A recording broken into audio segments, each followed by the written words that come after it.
Ayat yang barusan saya sampaikan itu adalah surah Al-Ahzab ayat 56 yang menyatakan bahwa Allah beserta malaikat bersolawat, maka Allah pun mewajibkan kepada kita sekalian untuk membacakan solawat dan salam kepada baginda Nabi besar Muhammad sallallahu alaihi wasallam. Mari sama-sama kita menelaah tentang syariat Islam, bahwa ketika Allah mewajibkan solat yang hanya memerlukan waktu sekitar 5 menit, Allah tidak solat. Ketika Allah memerintahkan ibadah puasa yang memerlukan waktu seharian penuh atau sekitar 14 jam, Allah pun tidak puasa. Dan ketika Allah mewajibkan syariat ibadah haji yang pelaksanaannya kurang lebih 40 hari 40 malam, Allah pun tidak melaksanakan ibadah haji. Demikian pula syariat-syariat yang lainnya, sama sekali Allah tidak pernah melaksanakan apa yang diperintahkan kepada umat manusia. Namun hebatnya, ketika Allah subhanahu wa ta'ala akan mewajibkan sholawat kepada manusia, subhanallah, Allah mencontohkannya langsung dengan bersolawat kepada kanjeng Nabi Muhammad sallallahu alaihi wasallam. Ini betapa hebatnya. Ada apa? What's happen dengan solawat? Dilihat dari lafaz, makna dan tafsirannya, insya Allah kita akan sedikit membahas tentang surah Al-Ahzab ayat 56. Innallaha, sesungguhnya Allah, wa malaikatahu, dan malaikat-malaikat Allah, yusalluna 'alan nabi, bersolawat kepada kanjeng Nabi Muhammad sallallahu alaihi wasallam. Pertanyaannya adalah, betulkah Allah bersolawat? Hakul yakin, karena itu memang firman Allah tertera di dalam Al-Quran. Namun, samakah solawatnya Allah dengan solawatnya malaikat pun solawatnya kita? Tentu berbeda, karena beda unsur, maka beda pelaksanaan. Allah sebagai khalik, sedangkan kita sebagai makhluk pasti berbeda dari sisi lafaz dan maknanya. Kalau Allah bersolawat bimakna yanzilur rahmah, menurunkan rahmatnya. Kenapa bisa ditafsirkan yanzilur rahmah? Kita lihat pada hadis yang diriwayatkan oleh Imam Bukhari. Ada satu hadis yang menyatakan yanzilu rabbuna tabaraka wa ta'ala, Allah subhanahu wa ta'ala turun minas samai hina yabqa thulutsal lailal akhir, bahwa Allah subhanahu wa ta'ala turun ke dunia ini pada sepertiga pertengahan malam. Yaqulu, selaya berkata Allah, may yad'uni fa astajiba lahu, siapa yang berdoa kepadaku maka aku ijabah doanya. Wa may yastaghfiruni fa astaghfiru lahu, maka barang siapa yang beristighfar kepadaku maka aku ampuni dia. Wa may yas'aluni fa u'tiya lahu, dan barang siapa yang meminta kepadaku pasti aku berikan apapun yang dia minta. Kita lihat lafaz yanzilu minas samai, bahwa hadis ini ditafsirkan oleh para ulama ahli hadis.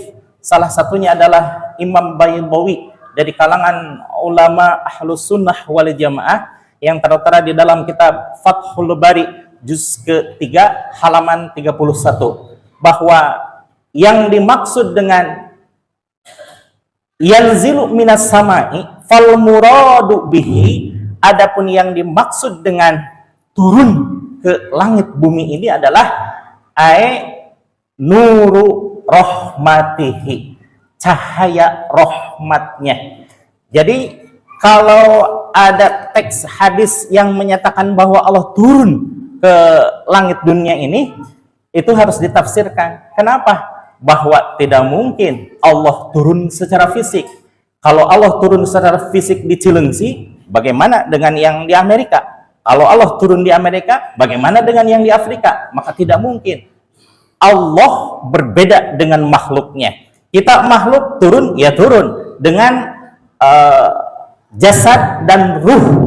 Tapi kalau Allah Subhanahu wa taala, fal muradi bihi nuru rahmati, turun ke langit dunia ini adalah cahaya rahmatnya. Jadi di Cilengsi cahaya rahmat turun, di Amerika cahaya rahmatnya turun, di belahan dunia Allah cahaya rahmatnya turun, semuanya terliputi oleh cahaya rahmatnya.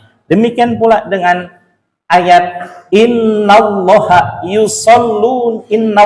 wa malaikatahu yusalluna 'alan nabi, bahwa Allah dan malaikatnya bersolawat kepada Kangjeng Nabi Muhammad sallallahu alaihi wasallam. Fal muradu bihi, adapun yang dimaksud dengan bersolawat di sini yakni yanzilur rahmah, Allah menurunkan rahmatnya, Allah memberikan rahmatnya, Allah melimpahkan kasih sayangnya kepada Nabi Muhammad sallallahu alaihi wasallam dan juga kepada nabi-nabi seluruhnya. Sehingga para nabi-nabi seluruhnya, terutama Nabi Muhammad sallallahu alaihi wasallam, dengan yanzilur rahmah ini maka semakin bertambahlah mahabbah dan ma'rifatnya kepada Allah Subhanahu wa taala. Lalu bagaimana dengan kondisi pendapat para ulama di Makkah Al-Mukarramah? Salah satunya Sayyid Alwi Al-Maliki. Dengan adanya penafsiran seperti ini, maka beliau menyatakan di dalam yajibu sohah antu sohah, dalam kitabnya beliau menyatakan kalau ada yang bertanya sedang apakah Allah, maka berdasarkan ayat innallaha wa malaikatahu yusalluna 'alan nabi, maka bisa dipastikan bahwa Allah sedang bersolawat, Allah sedang menurunkan rahmatnya. Karena lafaz yusalluna itu adalah fi'il mudhari yang memiliki arti sedang atau akan berlangsung. Artinya berlangsung selama-lamanya. Berarti kalau dulu 1445 tahun yang lalu Al-Quran turun, sama halnya dengan yang sekarang, bahkan di masa yang akan datang, bahwa innallaha wa malaikatahu yusalluna 'alan nabi, Allah dan para malaikatnya bersalawat kepada Nabi besar Muhammad sallallahu alaihi wasallam. Wa malaikatahu, dan para malaikat-malaikat Allah sama bersalawat kepada Nabi Muhammad sallallahu alaihi wasallam. Namun sebagaimana tadi bahwa kedudukan Khalik dengan makhluk sangat berbeda.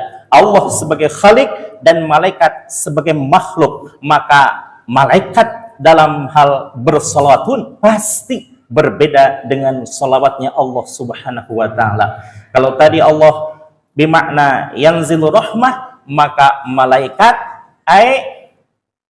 yastaghfirunahu, memohon ampun kepada Allah Subhanahu wa taala untuk Nabi Muhammad sallallahu alaihi wasallam. Bukankah Nabi Muhammad itu makhluk yang suci dari segala dosa? Betul.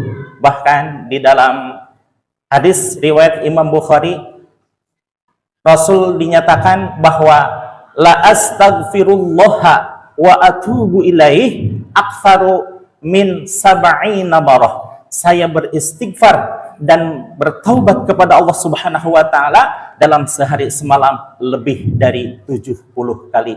Bahkan di dalam hadis yang diriwayatkan oleh Imam Muslim lebih dahsyat lagi. Rasulullah sallallahu alaihi wasallam menyatakan la astaghfiruni fil yaumi mi'ata marrah. Saya beristighfar kepada Allah sehari semalam lebih sekitar 100 kali istighfar. Nabi Muhammad SAW saja yang sudah dijanjikan suci dari dosa oleh Allah Subhanahu wa taala tetap beristighfar kepada Allah, maka apalagi kita. Dan para malaikat seluruhnya beristighfar untuk Nabi Muhammad SAW. Padahal sebagaimana yang kita tahu bahwa Rasulullah SAW kalau diibaratkan, beliau ibarat poci yang terbuat dari kristal yang isinya berisi air zam-zam. Maka ketika seseorang memohon sholawat kepada Allah Subhanahu wa taala untuk Nabi Muhammad SAW, itu sama saja dengan ya Allah, berikanlah rahmat dan salam kepada Kangjeng Nabi Muhammad SAW. Ibarat kata poci yang sudah penuh minta diisi air oleh Allah, sedangkan kita ibarat gelas plastik yang berisi kosong melompong. Artinya bahwa apapun yang dimintakan kepada Allah untuk Nabi Muhammad SAW tercurah limpah kepada kita sekalian. Demikian pula para malaikat semuanya bersolawat memohon ampun kepada Allah Subhanahu wa taala. Para malaikat la ya'suna abadan ilallah, tidak pernah bermaksiat kepada Allah. Sedangkan Nabi Muhammad SAW pun sama, la ya'suna abadan ilallah, tidak pernah bermaksiat kepada Allah, semata-mata beribadah kepada Allah. Lalu para malaikat makhluk yang suci memohonkan ampun kepada zat yang suci untuk Nabi Muhammad yang suci. Betapa mulianya Nabi Muhammad SAW sudah suci, disucikan oleh para malaikat dan oleh zat yang maha suci sendiri. Lalu bagaimana dengan sholawatnya kita? Ya ayyuhalladzina amanu, wahai orang-orang yang beriman, kata Allah di dalam Al-Ahzab ayat 56, sallu alaihi wasallimu taslima. Maka bersolawatlah engkau sekalian. Lafaz sallu adalah fi'il amar yang bermakna al aslu fil amri lil wujub, bahwa hakikat dari suatu perintah adalah wajib. Maka bersolawat kepada Nabi Muhammad SAW hakikatnya adalah kewajiban dari Allah Subhanahu wa taala untuk kita semuanya. Bagi yang menganggap wajib silahkan, karena memang itu lafaznya adalah fi'il amar. Namun bagi kita sekalian, insya Allah tarafnya bukan lagi kewajiban, tapi merupakan suatu kebutuhan. Kita menyatakan rasa cinta, rasa takzim, dan rasa rindu kepada Nabi Muhammad SAW dengan ungkapan Allahumma sholli ala sayyidina Muhammad wa ala alihi wa sahbihi wa sallim. Ya Allah, turunkanlah rahmat dan salam kepada Nabi Muhammad SAW, demikian juga kepada keluarga dan para sahabatnya. Insya Allah mudah-mudahan selamanya Allah memberikan kekuatan, keikhlasan, dan keistiqomahan bagi kita untuk bersolawat kepada Kangjeng Nabi. Dan insya Allah mudah-mudahan Allah sampaikan rasa takzim, kerinduan, dan kecintaan kita kepada Rasulullah SAW.